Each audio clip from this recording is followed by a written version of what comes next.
কলকাতা থেকে সম্প্রচারিত আজকের সকালের গুরুত্বপূর্ণ বিশেষ বিশেষ খবরগুলি হলো সন্দেশখালীর সরবেরিয়ায় তৃণমূল কংগ্রেস নেতা শেখ শাহজাহানের বাড়িতে আক্রান্ত হওয়ার ১৯ দিনের মাথায় ইডি আধিকারিকরা কাল আবার সেখানে তালা ভেঙে ভিতরে ঢোকার চেষ্টা চলেছে। এদিকে পুরুলিয়ার রঘুনাথপুরে পুলিশের উপর আক্রমণের ঘটনায় ১৩ জনকে আটক করা হয়েছে। বিভিন্ন সরকারি প্রকল্পের উদ্বোধন ও শিলান্যাসের কর্মসূচি নিয়ে মুখ্যমন্ত্রী কাল বর্ধমান যাচ্ছেন। এদিকে প্রধানমন্ত্রী বলেছেন, নেতাজির স্বপ্নের ভারত গঠনের তারা প্রতিশ্রুতিবদ্ধ। এদিকে মুখ্যমন্ত্রী বলেছেন, নেতাজি যে পথে রাষ্ট্র পরিচালনার কথা ভেবেছিলেন, দেশ এখন তার বিপরীতে চলেছে। অন্যদিকে উচ্চ মাধ্যমিকের অ্যাডমিট কার্ড দেওয়ার কাজ শুরু হবে এ মাসের ৩০ তারিখ। এদিকে বঙ্গোপসাগর থেকে প্রচুর পরিমাণে জলীয় বাষ্প প্রবেশ করায় এবং শীতল বাতাস বাধাপ্রাপ্ত হওয়ায় দক্ষিণবঙ্গের জেলাগুলিতে কাল বৃষ্টির সম্ভাবনা হয়েছিল। এদিকে ইস্ট বেঙ্গল কাল কলিঙ্গ সুপার কাপ ফুটবলের প্রথম সেমিফাইনালে জামশেদপুর এফসির মুখোমুখি হবে। এবারে শুনেন বিস্তারিত খবর। উত্তর ২৪ পরগনার সন্দেশখালীর সরবেরিয়া তৃণমূল কংগ্রেস নেতা শেখ শাহজাহানের বাড়িতে আক্রান্ত হওয়ায় ১৯ দিনের মাথায় ইডি আধিকারিকরা কাল আবার সেখানে গেছেন। সকাল থেকে তারা শাহজাহানের বাড়ি ঘিরে রেখেছেন। চাবিওয়ালা ডেকে তার বাড়ির দরজায় তালা ভাঙার চেষ্টা চলেছে। ইডি সূত্রে জানা গেছে, গোটা তল্লাশি অভিযান ভিডিওগ্রাফি করা হবে। ইডির পাশাপাশি রাজ্য পুলিশ ও ভিডিওগ্রাফি করবে। আমাদের প্রতিনিধি শিল্প সেন সাহা জানিয়েছেন, সিআরপিএফের প্রায় ১০০ জওয়ান ঘটনাস্থলে রয়েছেন, সঙ্গে ২ জন সাক্ষী নিয়ে যাওয়ার হচ্ছে বলে রাজ্য পুলিশের পক্ষ থেকে জানানো হয়েছে। উল্লেখ্য, গত ৫ জানুয়ারি ইডি আধিকারিকের রেশন দুর্নীতি মামলায় শেখ শাহজাহানের বাড়িতে তল্লাশি চালানো গেলে এলাকা রণক্ষেত্র হয়ে ওঠে।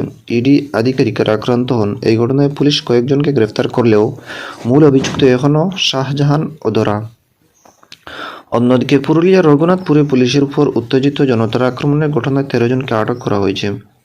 আমাদের সংবাদদাতা জানাচ্ছেন, গত কয়েকদিন ধরেই রঘুনাথপুরের লসনপুরে একটি ইস্পাত কারখানায় কাজের দাবিতে আন্দোলন শুরু করে বেশ কিছু স্থানীয় মানুষ। তাদের দাবি, শ্রম আইন মেনে কাজ এবং আরও বেশি সংখ্যায় স্থানীয় বেকারদের নিয়োগ করতে হবে।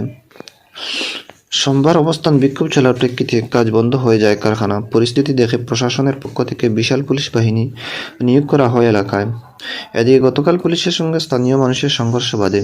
এই ঘটনায় স্থানীয় আইসি আহত হয়েছেন। তাকে দুর্গাপুরের একটি বেসরকারি হাসপাতালে ভর্তি করা হয়।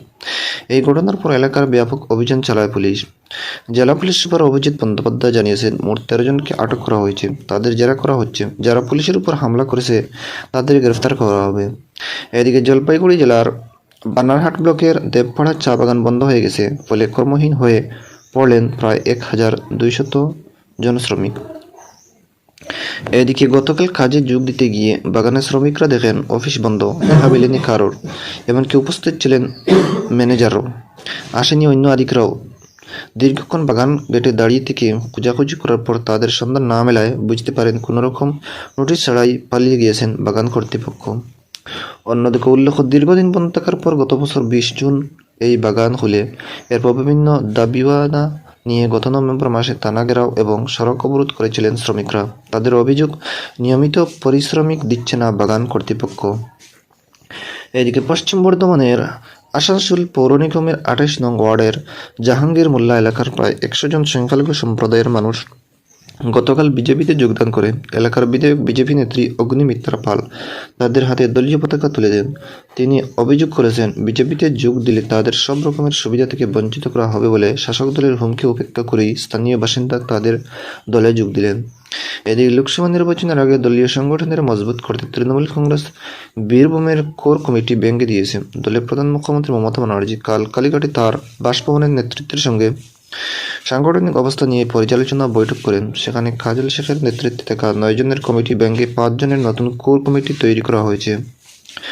বৈঠকের পর সাংসদ শতাব্দী রায় সাংবাদিকদের জানান, নতুন কমিটিতে রয়েছেন চন্দ্রনাথ সিনহা, আশিস বন্দ্যোপাধ্যায়, বিকাশ রায়চৌধুরী, সুদীপ্ত ঘোষ সহ মোট ৫ জন। কাজল সাহুকে শুধুমাত্র নানুর ব্লকের দায়িত্ব দেওয়া হয়েছে। দলে গোষ্ঠী কোন্দল কোনোভাবেই বরদাস্ত করা হবে না বলে বৈঠকে মুখ্যমন্ত্রী স্পষ্ট জানিয়েছেন। এদিকে অনুব্রত মণ্ডল খুব শীঘ্রই জেল থেকে বেরিয়ে আসবে বলে তিনি আশা প্রকাশ করেন এবং ফিরে আসার পরে তাকে যোগ্য সম্মান দেওয়া হবে বলেও দলনেত্রী বৈঠকে জানিয়েছেন। উল্লেখ্য, অনুব্রত জেলে যাওয়ার পরেও জেলা সভাপতির পদ ফাঁকা রেখে দলনেত্রী জেলার দায়িত্ব নিজের হাতেই রেখেছিলেন। এদিকে মুখ্যমন্ত্রী মমতা ব্যানার্জি কাল পূর্ব বর্ধমান সফরে যাচ্ছেন। বর্ধমানের গুদারস্বাস্থ্য নগরীর মাঠে তার প্রশাসনিক জনসভার কর্মসূচি রয়েছে। সেখানে তিনি এক গুচ্ছ প্রকল্পের উদ্বোধন এবং শিলান্যাস করেন। এদিকে প্রশাসনিক সূত্রে জানা গেছে, মুখ্যমন্ত্রী সভামঞ্চ থেকে ৩৫১ লক্ষ টাকারও বেশি ৪৮২ প্রকল্পের উদ্বোধন করবেন। এছাড়াও শিলান্যাস করবেন ৫৪৪টি প্রকল্পের। পূর্ব ও পশ্চিম বর্ধমানের বেশ কিছু উপভোক্তার হাতে বেশ কিছু প্রকল্পের সুবিধা তুলে দেবেন তিনি। মুখ্যমন্ত্রীর সভাকে ঘিরে নিরাপত্তা ব্যবস্থা অটোসাটো করা হয়েছে। এদিকে বন্ধের ডাক দিয়ে মাওবাদী নামাঙ্কিত একাধিক পোস্টার উদ্ধার হলো পুরুলিয়ার কুটুরশিলার মুরুগুমা, জলাধার এবং লাগোয়া এলাকা। গতকাল স্থানীয় কিছু লোকজনের কাছ থেকে খবর পেয়ে সেখানে গিয়ে পোস্টারগুলি উদ্ধার করে পুলিশ। সিপিআই মাওবাদী নাম দিয়ে ২৭ ও ২৮ জানুয়ারি বন্ধের ডাক দেওয়া হয়েছে। একই সঙ্গে পোস্টারে আদিবাসী মহিলা ছাত্রীদের পুনরায় হোস্টেলে নিয়ে আসার এবং প্রাক্তন মাওবাদীদের চাকরির দাবি করা হয় বলে জানা গেছে। পুলিশ ঘটনার তদন্ত শুরু করেছে। প্রাথমিকভাবে পুলিশের অনুমান মূলত আতঙ্ক ছড়ানোর উদ্দেশ্যে স্থানীয় কিছু দুষ্কৃতী এই কাজ করেছে। এদিকে উল্লেখ্য, কয়েকদিন আগে মাওবাদী শীর্ষ নেতা সব্যসাচী গোস্বামী ওরফে কিশোর তাকে বাঘমুন্ডির চাউনিয়া জঙ্গল থেকে গ্রেফতার করা হয়। বর্তমানে তিনি জেল হাজতে রয়েছেন। এদিকে কেন্দ্র নেতাজি সুভাষচন্দ্র বসুর স্বপ্নের ভারত গঠনে প্রতিশ্রুতিবদ্ধ বলে প্রধানমন্ত্রী নরেন্দ্র মোদী মন্তব্য করেছেন। নতুন দিল্লির লালকেল্লায় গতকাল পরাক্রম দিবসের অনুষ্ঠানে যোগ দিয়ে তিনি বলেন, নেতাজি দেশের যুব সম্প্রদায়ের আদর্শ। এদিকে মুখ্যমন্ত্রী মমতা ব্যানার্জি বলেছেন, নেতাজি সুভাষচন্দ্র বসু যে পথে রাষ্ট্র পরিচালনার কথা ভেবেছিলেন, দেশ এখন তার বিপরীতে চলেছে। তিনি গতকাল ময়দানে নেতাজির জন্মজয়ন্তীর অনুষ্ঠানে যোগ দিয়ে বলেন, সুভাষচন্দ্র বসুর মতো নেতা এদেশে আর হয়নি। দেশ স্বাধীন হওয়ার আগে নেতাজি যা বলে গিয়েছিলেন তা মানলে ভারতবর্ষ আরও উন্নত দেশ হিসেবে আত্মপ্রকাশ করতে পারত। এই প্রসঙ্গে কেন্দ্রের সমালোচনা করে তৃণমূল কংগ্রেস নেত্রী বলেন, প্রতিশ্রুতি দেওয়ার পরও তারা নেতাজির অন্তর্ধান সংক্রান্ত ফাইল প্রকাশ্যে আনেনি। রাজ্য সরকারের কাছে থাকা নেতাজির তথ্য সংক্রান্ত ৬৪টি ফাইল প্রকাশ করা হয়েছে বলেও তিনি উল্লেখ করেন। অন্যদিকে রাজ্যের বিরোধী দলনেতা শুভেন্দু অধিকারী বলেছেন, নেতাজি দেশের প্রথম প্রধানমন্ত্রী হলে ভারত খণ্ডিত হতো না। দিল্লির কর্তব্যপথে নেতাজির মূর্তির প্রতিষ্ঠার মধ্যে দিয়ে প্রধানমন্ত্রী ভারতের এই বীর সন্তানের প্রতি শ্রদ্ধা জানিয়েছেন। এদিকে সিপিআইএম কেন্দ্রীয় কমিটির সদস্য সুজন চক্রবর্তী ২৩ জানুয়ারি জাতীয় ছুটি ঘোষণা না করায় কেন্দ্রের বিজেপি সরকারের সমালোচনা করেন। এদিকে সাধারণতন্ত্র দিবসের প্রাক্কালে রাষ্ট্রপতি দ্রৌপদী মুর্মু আজ ২৫ জানুয়ারি জাতির উদ্দেশ্যে ভাষণ দেবেন। তার এই ভাষণ সন্ধ্যা ৭টা থেকে আকাশবাণীর সব কটি চ্যানেলে সরাসরি সম্প্রচারিত হবে। রাষ্ট্রপতির ভাষণের বাংলা অনুবাদ শোনা যাবে রাত ৯:৩০টায় গীতাঞ্জলি, FM গোল্ড ও মৈত্রী প্রচার তরঙ্গ। এর প্রেক্ষিতে আকাশবাণী কলকাতা সন্ধ্যা ৭:৩৫ বুলেটিনের সময় ওই দিন পরিবর্তন করা হচ্ছে। তা শোনা যাবে সন্ধ্যা ৭:৫০ এর স্থানীয় সংবাদের পর রাত ৮টায়। এদিকে উচ্চ মাধ্যমিকের অ্যাডমিট কার্ড দেওয়ার কাজ শুরু হচ্ছে ৩০ জানুয়ারি থেকে। মঙ্গলবার এক বিজ্ঞপ্তিতে উচ্চ মাধ্যমিক গতকাল শিক্ষা সংসদ জানিয়েছে, ওই দিন সকাল ১০টা থেকে স্কুলগুলি নির্দিষ্ট বিতরণ কেন্দ্রে অ্যাডমিট কার্ড সংগ্রহ করতে পারবে। এরপর নিজেদের স্কুল গিয়ে পরীক্ষার্থীদের অ্যাডমিট কার্ড সংগ্রহ করতে হবে। এদিকে ৩০ জানুয়ারি একই বিতরণ কেন্দ্র থেকে দ্বাদশ শ্রেণীর অ্যাডমিট কার্ডের পাশাপাশি একাদশ রেজিস্ট্রেশন সার্টিফিকেটও দেওয়া হবে বলেও উচ্চ মাধ্যমিক শিক্ষা সংসদের সভাপতি চিরঞ্জীব ভট্টাচার্য জানিয়েছেন। এদিকে এবছরের উচ্চ মাধ্যমিক পরীক্ষার দিনগুলিতে দ্বিতীয় অর্ধে একাদশ শ্রেণীর পরীক্ষা নেওয়া যাবে বলে উচ্চ মাধ্যমিক শিক্ষা সংসদ এই বিজ্ঞপ্তি জানিয়েছেন। নতুন সময়সূচি অনুযায়ী উচ্চ মাধ্যমিক পরীক্ষা সকাল ৯:৪৫ থেকে শুরু হয়ে বেলা ১টায় শেষ হচ্ছে। তাই দুপুর ২টা থেকে একাদশ শ্রেণীর পরীক্ষা নেওয়া যাবে। ইতিমধ্যে যে সমস্ত স্কুলে একাদশ শ্রেণীর পরীক্ষা নিয়েছে তাদের ক্ষেত্রে এই নির্দেশ কার্যকর হবে না। উল্লেখ্য, এবছরে উচ্চ মাধ্যমিক শুরু হচ্ছে ১৬ ফেব্রুয়ারি, চলবে ১৯ ফেব্রুয়ারি পর্যন্ত।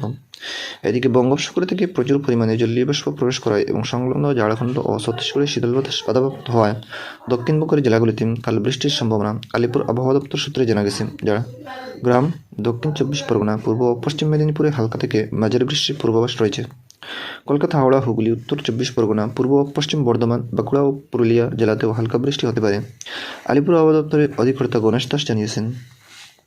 এদিকে উত্তরবঙ্গ, দার্জিলিং, কালিম্পং ও হালকা বৃষ্টির সঙ্গে তুষারপাত হতে পারে। এদিকে উত্তরে হাওয়ার গতি থমকে যাওয়ায় কলকাতায় তাপমাত্রা কিছুটা বেড়েছে। কাল সকালে সর্বনিম্ন তাপমাত্রা রেকর্ড করা হয়েছে ১৬.৩ ডিগ্রি সেলসিয়াস, স্বাভাবিকের তুলনায় যা ২ ডিগ্রি বেশি। গতকাল সর্বোচ্চ তাপমাত্রাও ছিল স্বাভাবিকের ৪ ডিগ্রি নিচে ২২.১ ডিগ্রি সেলসিয়াস। দর্শক বন্ধুরা, আজকের সকালের গুরুত্বপূর্ণ বিশেষ খবর এখানেই সমাপ্ত।